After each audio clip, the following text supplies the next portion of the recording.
क्या आपने कभी सोचा है कि किसी लैब में बैठा एक स्टूडेंट एक ऐसा रोबोट बना सकता है जो कल हमारे सैनिकों का साथी बन जाए, या ऐसी स्मार्ट टेक्निक जो सड़कों से लेकर बॉर्डर तक जिंदगी को और भी सुरक्षित बना दे।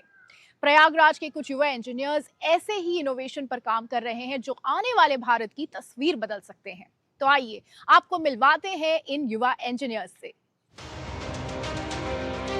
स्ट्रेचर जैसा दिखने वाला ये robot battlefield autonomous support entity है, जिसे भारतीय सूचना प्रौद्योगिकी संस्थान इलाहाबाद के युवा इंजीनियरों ने विकसित किया है। जीपीएस और आर्टिफिशियल इंटेलिजेंस से लैस ये स्मार्ट रोबोट कठिन इलाकों, संघर्ष और युद्ध जैसी परिस्थितियों में सैनिकों के विश्वसनीय साथी के रूप में काम कर सकता है। ये भारी सामान, राशन और आवश्यक उपकरण ढोने में सक्षम है। भारतीय सेना इसका ट्रायल भी कर चुकी है और भविष्य में इसे रक्षा क्षेत्र में शामिल किए जाने की तैयारी है। कि ये कंपेनियन जैसे उन सभी सोल्जर्स जिसको भी हमने सेट किया उसका पीछा करता है और उनका सामान सब 150 के लिए पेलोड है तो वो सब उठा के उनके पीछे पीछे जाता है। अब समझो कि कोई इंजर्ड हो गया या कोई एकदम ज़्यादा हो गया तो हमने इसमें जीपीएस नेविगेशन भी रखा है, वेपन नेविगेशन, जिसके बेस पे वो फॉलो करते करते पूरा बेस डेटा सेंटर से लेके इधर तक का पूरा फॉलो करता है। ये संस्थान सेना के जवानों के लिए एक विशेष कूलिंग जैकेट भी विकसित कर रहा है। युद्धक टैंकों के भीतर अत्यधिक गर्मी का सामना करने वाले सैनिकों के लिए तैयार की जा रही ये जैकेट शरीर का तापमान नियंत्रित रखने में मदद करेगी, जिससे कठिन परिस्थितियों में भी उनकी कार्यक्षमता और सहन शक्ति बेहतर बनी रहेगी। जो टैंकर होता है हमारा, जो वार में जो हम लोग यूज़ करते हैं टैंकर, तो उसका जो टेम्परेचर जो इंटरनल टेम्परेचर है या जेट है, उसका जो internal temperature it is up to 55 to 60 degree centigrade.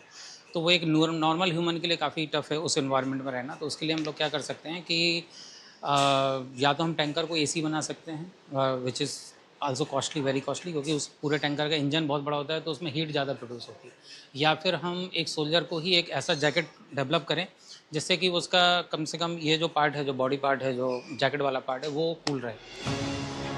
ये युवा इनोवेटर्स ऐसे कई रोबोट, निगरानी प्रणालियां और स्मार्ट तकनीक विकसित कर रहे हैं जो देश की सुरक्षा आवश्यकताओं को पूरा करने के साथ साथ रक्षा क्षेत्र में विदेशी तकनीक पर निर्भरता कम करने की दिशा में महत्वपूर्ण भूमिका निभा सकते हैं। तो हम एडवांस लेवल पर लेके जा रहे हैं ताकि हम डेजर्ट एरियाज में पेट्रोलिंग और सर्विलेंस कर सकें, ताकि जो इंडियन आर्मी है अपने बेस पे बैठ के सब कुछ देख पाए कि बॉर्डर पे क्या हो रहा है, देन सोल्जर्स वहाँ पे मूव करें। सो ये डेंजर कम करेगा, रिसोर्स सेव करेगा। मल्टीपल फ्लीट्स होंगी जो कि पूरे 1 किलोमीटर स्क्वायर के एरिया कवर करेंगे और पूरा डेटा देंगी लाइव ट्रांसमिशन। इस लैब में तैयार हो रही चीजें ये बताती हैं कि आज का युवा सिर्फ तकनीकों का प्रयोग नहीं कर रहा है, बल्कि खुद नई खोजें कर भारत को तकनीक रूप से आत्मनिर्भर बना रहा है। और ये पहले दिखाती हैं कि आने वाला समय भारत के लिए सुरक्षित और स्मार्ट मोबिलिटी की दुनिया में एक नया कदम है। प्रयागराज के इस प्रतिष्ठित संस्थान में युवा इंजीनियर भविष्य की जरूरतों को ध्यान में रखते हुए कई अभिनव प्रोटोटाइप विकसित कर रहे हैं। इन्हीं में से एक है विलास BS, जो सेल्फ बैलेंसिंग स्कूटर तकनीक पर काम कर रहे हैं। ये तकनीक ट्रैफिक सिग्नल या रुकने की स्थिति में दोपहिया वाहन को बिना चालक के पैर जमीन पर टिकाए संतुलित रखने में मदद कर सकती है।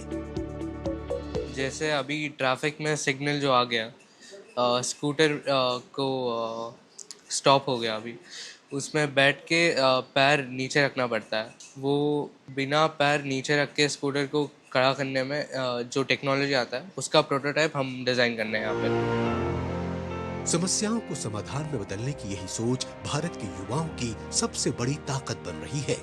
प्रयोगशालाओं में तैयार हो रहे ये स्वदेशी नवाचार न केवल देश की सुरक्षा को नई मजबूती देंगे, बल्कि भारत को तकनीकी आत्मनिर्भरता की दिशा में भी तेजी से आगे बढ़ाएंगे।